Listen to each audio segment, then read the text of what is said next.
नमस्कार मित्रांनो, मी गणेश मानकर इग्नाइट अकॅडमीच्या या व्हिडिओमध्ये मी तुम्हा सर्वांचे स्वागत करतो।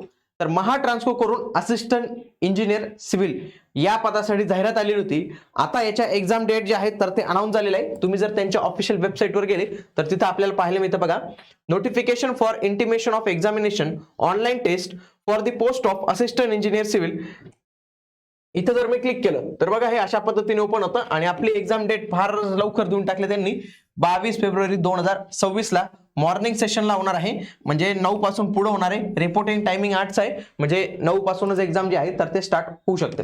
मेन आपल्याला 22 फेब्रुवारी दिलेले आणि एकाच दिवशी ही परीक्षा मे बी होणार आहे, एका शिफ्ट मध्ये होणार आहे। काय म्हटलंय बघा, all the candidates who have successfully submitted their online application have been called for the online test without verifying their personal details. आम्ही काही पाहिलं नाही, तुम्ही फॉर्म भरला होता, पैसे भरले होते म्हणून आम्ही तुम्हाला बोलवतोय।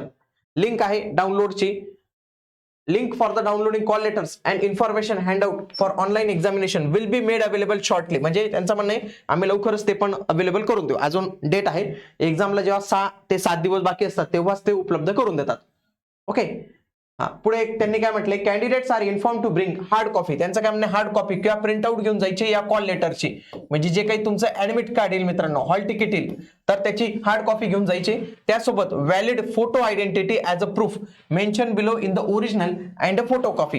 त्यांनी काय सांगितलंय की सगळ्यात आधी तुमच्याकडे प्रिंट पाहिजे तुमच्या हॉल तिकीटची, त्याच्यानंतर तुमच्याकडे एक फोटो प्रूफ पाहिजे, ज्याच्यामध्ये बघा एकतर पॅन कार्ड पाहिजे, पॅन कार्ड ओरिजिनल पण घेऊन जायचं आणि पॅन कार्डचा झेरॉक्स पण घेऊन जायचा, किंवा पासपोर्ट किंवा driving licence, voter ID, bank passbook किंवा आधार वगैरे जे असेल तर ते पण तुम्ही इथे घेऊन जाऊ शकता, हे लक्षात घ्या तुम्ही। ओके,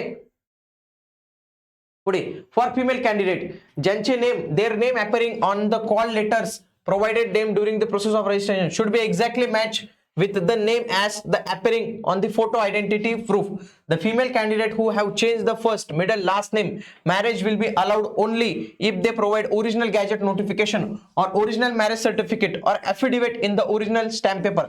त्यांचं काय म्हणणं आहे, ज्या महिलांच्या नावात बदल असेल त्यांनी काय करायचं, त्यांचं आयडेंटिटी घेऊन जायचं।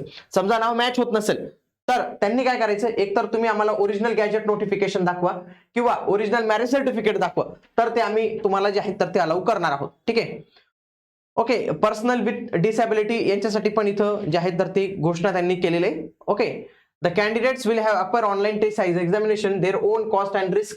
महा Transco will not responsible for any injury or losses etcetera of any nature. तर हे नुकतंच त्यांच्याकडून आलेलं आहे। तर याच्यामध्ये आणखी काही भविष्यात अपडेट येतील तर तुम्हाला आमच्याकडून नक्की कळवण्यात येईल। आता भेटूया आपण पुढील व्हिडिओमध्ये, तोपर्यंत जय हिंद, जय महाराष्ट्र, धन्यवाद।